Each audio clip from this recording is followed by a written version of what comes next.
Our reading this morning is taken from Matthew chapter 5, starting at verse 13. And this can be found on page 969 of the Church Bibles. Jesus says, "You are the salt of the earth. But if the salt loses its saltiness, how can it be made salty again?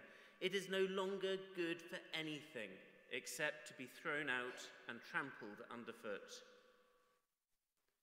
You are the light of the world. A town built on a hill cannot be hidden. Neither do people light a lamp and put it under a bowl. Instead, they put it on its stand, and it gives light to everyone in the house. In the same way, let your light shine before others, that they may see your good deeds and glorify your Father in heaven." This is the word of the Lord. Thanks be to God.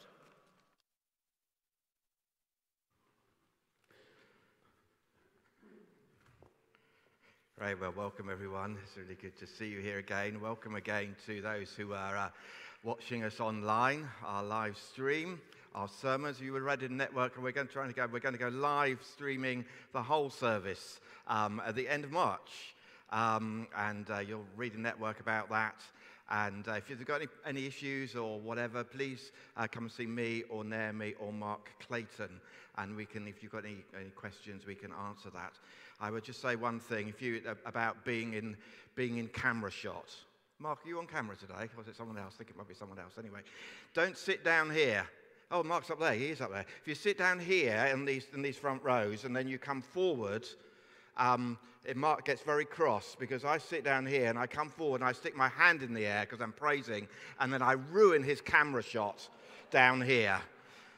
So if you don't want your ball patch showing, which I don't, and you don't want to get in shot, sit over this side. Anyway, there we are. So in our reading this morning, Jesus tells those who would follow him that they should be salt and light. What's the purpose of salt and light? They have one purpose, and that is to change the environment in which they're put. That's their only purpose. Now, I'm partial to the odd takeaway. Actually, that's not true. When we were in Thetford, and we got a Christmas card from our local Indian takeaway. That's how much we use them. And the pizza takeaway place, there was only one of them in Thetford. They did really good toppings, but they never put salt in their pizza dough. It was bland, it was tasteless. And when it got delivered, the first thing I used to do was to go and get the salt cellar and put salt on it to make it flavoursome. I've told this story before, but I think it bears repeating here. A book I used to read to my children was about a bear who was scared as he lay in bed because he imagined all the scary things because of the dark. "Turn on the light, I'm scared," he cries. And when the light is turned on, he finds that all the things he thought were scary were really only ordinary things. The sock in the basket was not a snake. The coat on the chair was not someone looking down on him. And it was only his boots in the corner, not someone standing over him. Light, like salt, changes the environment. That's why it's useless if it loses its flavour. It would not flavour my pizza dough if it lost its saltiness. Useless. What's the point in putting it on? There would be no point. That's why we don't put lights in a bucket. What's the point? It's there to light up the room. These things need to achieve the purpose for which they were made. Christianity is a faith that looks outwards towards the community in which it is placed. We follow the principle of going out into the community. And Jesus set that up. He sent the 12 out. He then sent 70 out into the local neighborhood to preach, to heal, to deliver.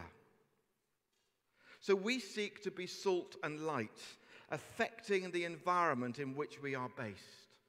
It's our calling, whether it's our local community or the networks in which we individually operate. We all have lots of communities. We have the community of our workplace. We have the community of our family. We have the community of our friends. We have the community of our church family. And we have the community in which we live around us, wherever that's Clitheroe or elsewhere. But we also, as St. James's, have Clitheroe as our location, as our community. So I'm not decrying all those other communities or networks, but I'm only going to be speaking today about the St. James's community within Clitheroe.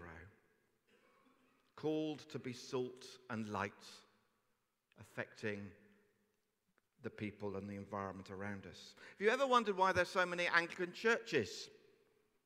It was the vision of the Church of England to have a church in every community. The country is divided into parishes, and each parish had a church.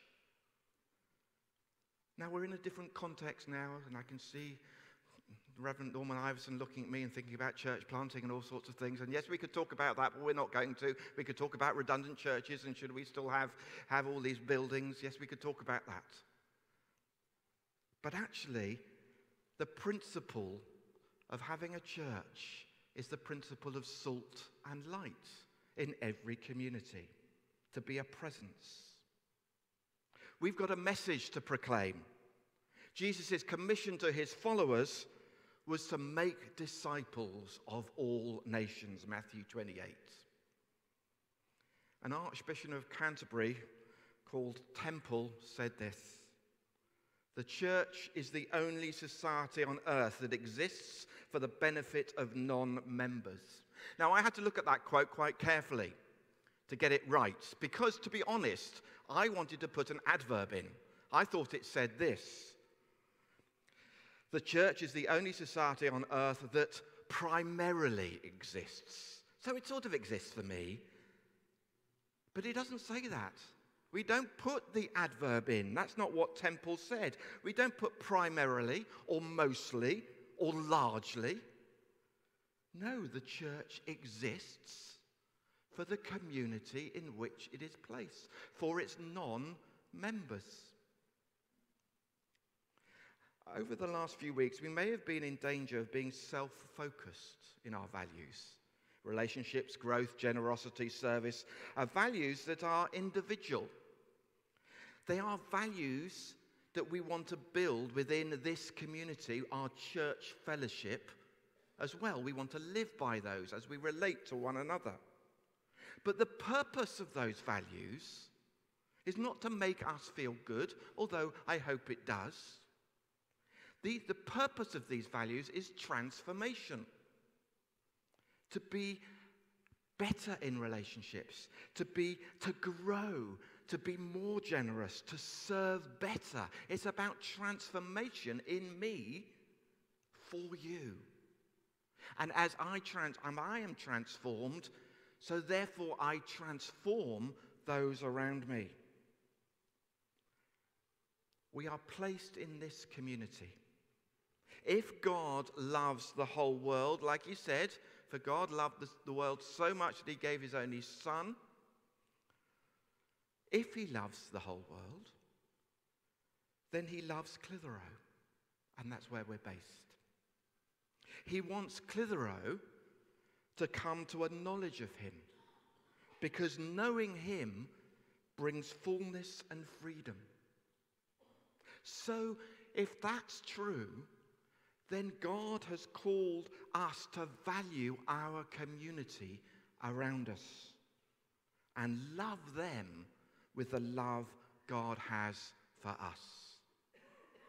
So as we start to think about how, it may be helpful to look at how we practically love our community. And I think we do it in 3 ways: in terms of sowing, in terms of serving, and in terms of speaking. First of all, sowing. 3 principles of sowing.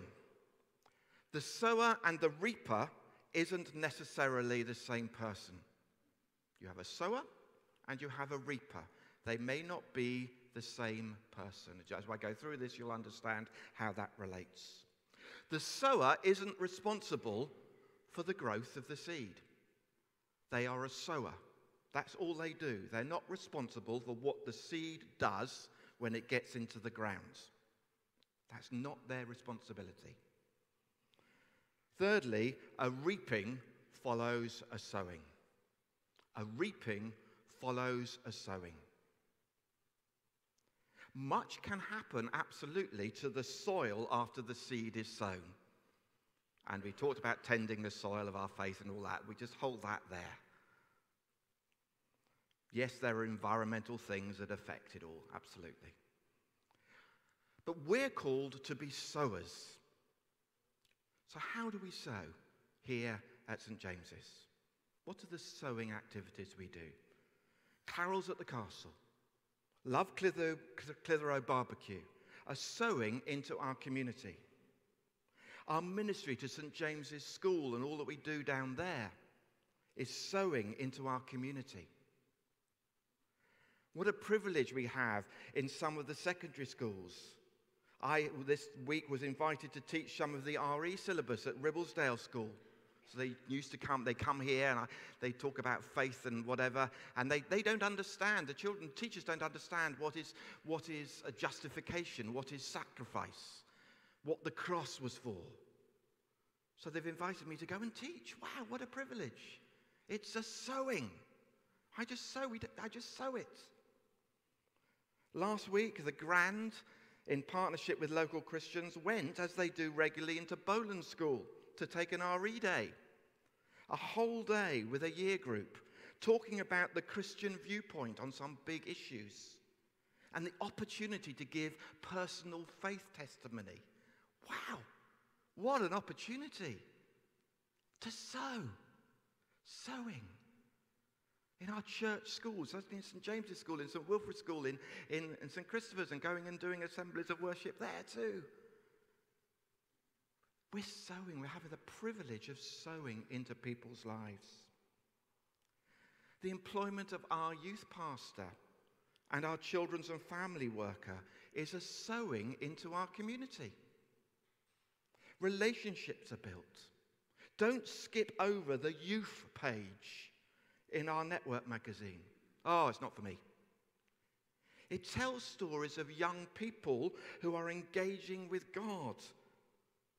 And in a page where they now catch up with those who are now at university who are working, they look back in appreciation of what has been sown into them when they were a young person at church here. Great to see young people involved in our prayer ministry and our worship ministry. They're not the leaders of tomorrow, they're the leaders of today, but that's another sermon. It can be a lonely job being a youth worker. It can be a lonely job being a children's and family worker. It can be a lonely job in any form of ministry. Because much of what you do is sowing. You can, and this is true of all Christian ministry, wonder whether what you are doing is making any difference. But we continue to sow because there is a reaping. We are not responsible. We are the sowers, but the sower and the reaper can be different people. So we continue to sow because there is a reaping that sometimes we enjoy and sometimes others get the blessing. So we sow, and we continue to sow. Great to have the Eldoret stories today. The money that we've released to help set up businesses in Eldoret is sowing. It's called seed money because we're sowing into a community. We won't reap, but we sow. Every year we give a 10% tithe to Christian projects in this country and around the world. We give because we're called to give. And it's a sowing. Your giving, my giving, is sowing. Now, I'm going to offend, no, you are going to get, I'm not going to offend you, you are going to get offended in the next 2 weeks, or no, up until Easter, because we are going to be focusing on giving. And I'm unapologetic about that. And you may get offended. You may take offense. But giving is sowing. We may not be the reapers. We personally may not get a benefit from the harvest. Why do we have a youth worker? Why do we have a children's and families worker?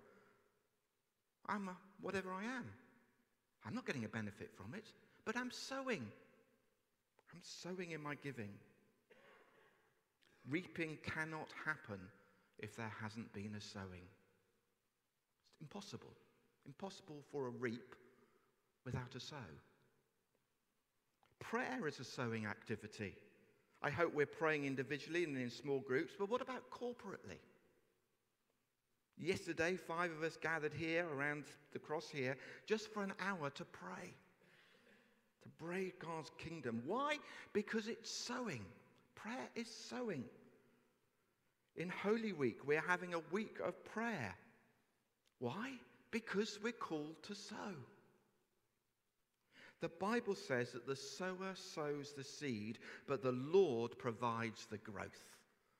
Let's remember that. 1 Corinthians 3, verse 7. Now, this might be wrong now, but I'm going to say it anyway. In a seed is all the potential for growth. I'm not a biologist, so correct me if I'm wrong, but it's a good illustration anyway.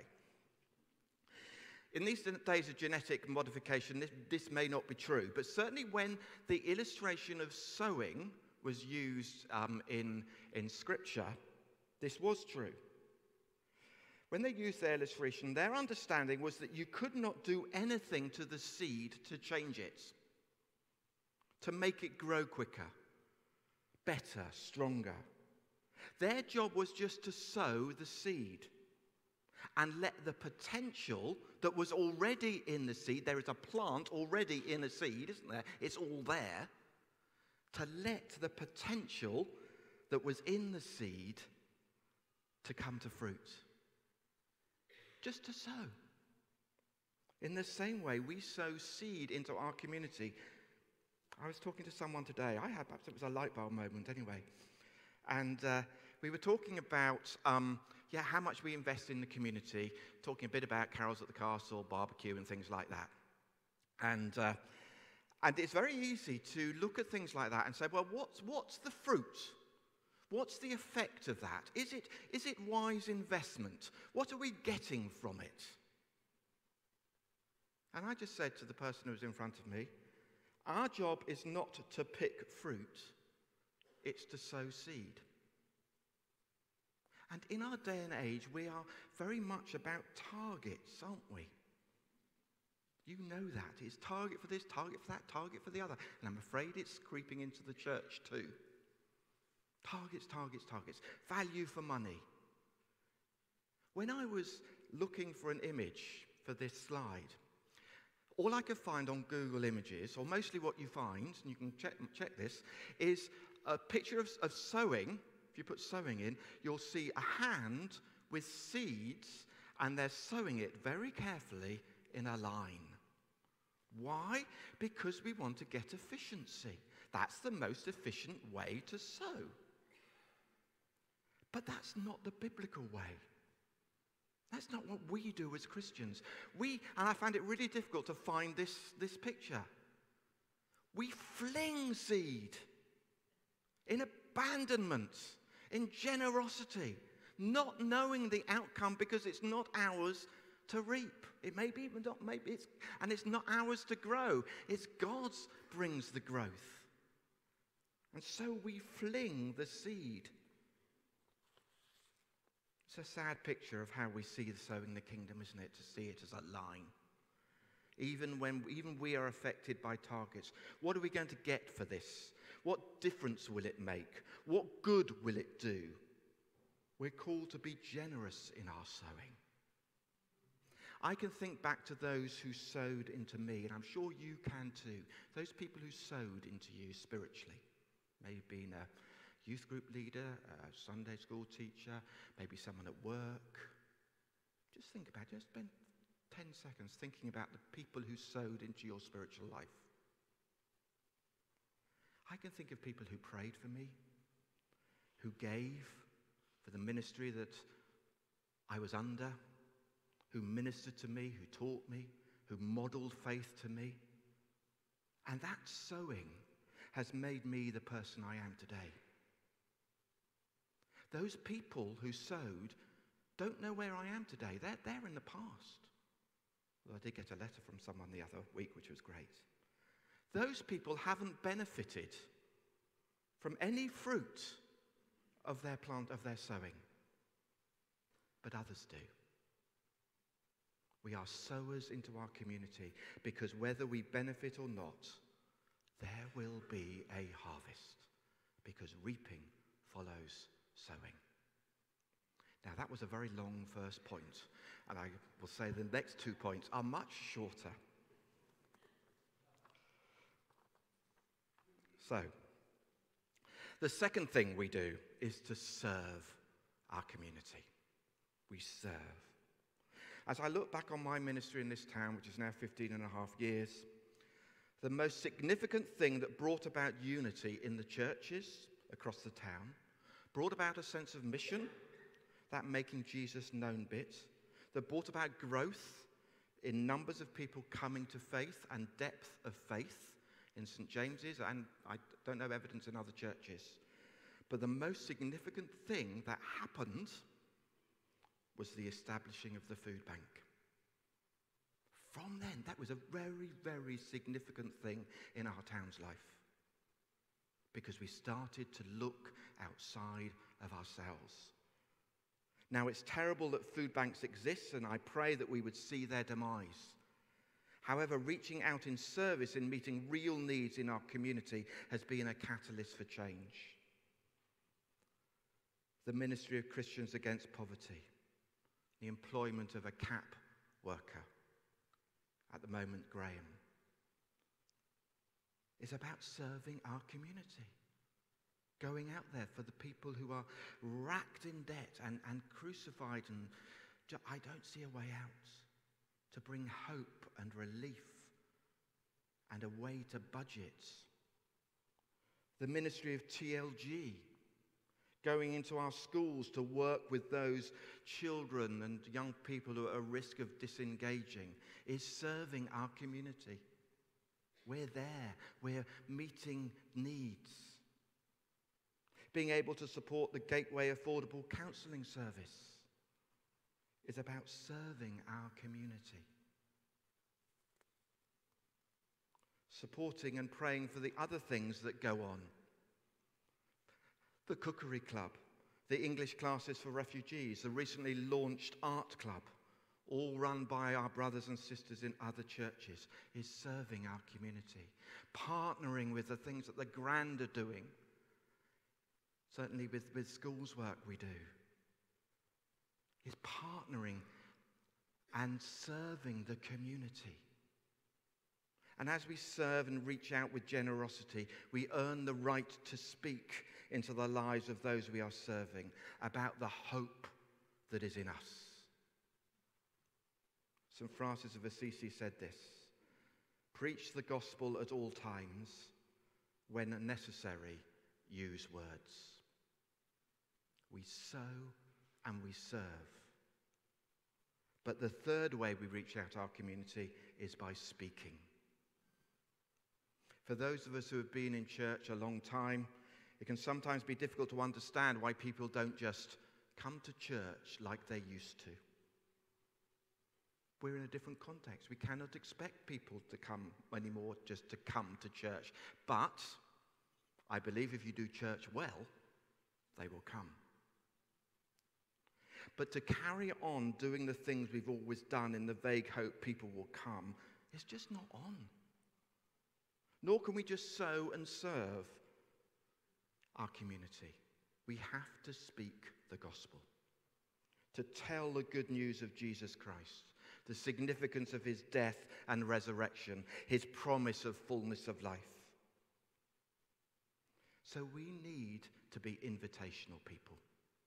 And we are, as a church, we will endeavor to build a scaffold of opportunities for you to invite those you know to hear the good news. These will include using the Christian festivals of Christmas and Easter, as well as the barbecue and carols at the castle. We will seek to put on or help others put on and organise events where people will hear the good news.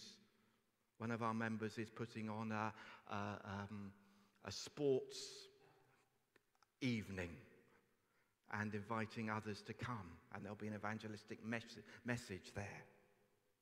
Alpha is the usual material we use as we gather groups of inquirers together to explore the Christian faith. There's one Alpha group that's coming towards its end, and we're going to feed those folk into other groups. We want to continue to do Alpha. We need leaders, facilitators to help us do that. But it's not exclusive. It's not an exclusive way that we speak the gospel. We want to support and encourage everyone to share faith, speak the gospel individually or by gathering in our groups. Superheroes. You heard about superheroes this morning.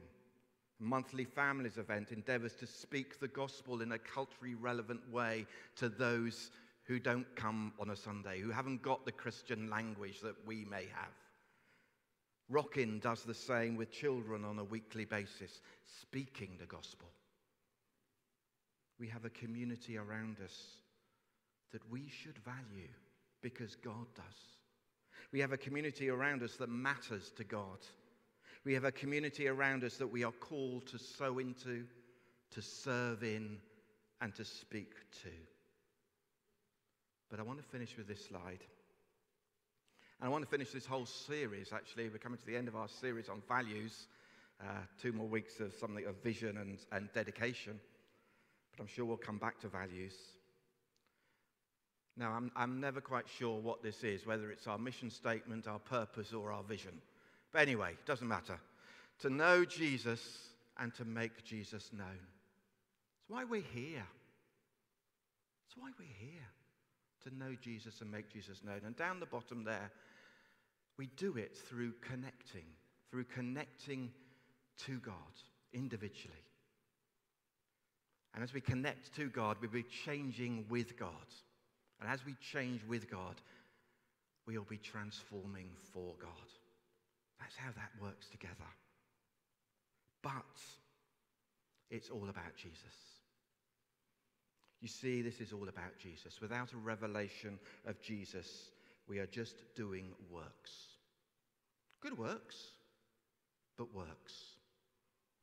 We need a revelation of Jesus ourselves. We need to know Jesus and Jesus in all his fullness. We need to grow in our love for Jesus Christ and our understanding of who he is and what he's done for us. And our community needs to know Jesus too. CAP will help people get out of debt. It does. All good, all laudable.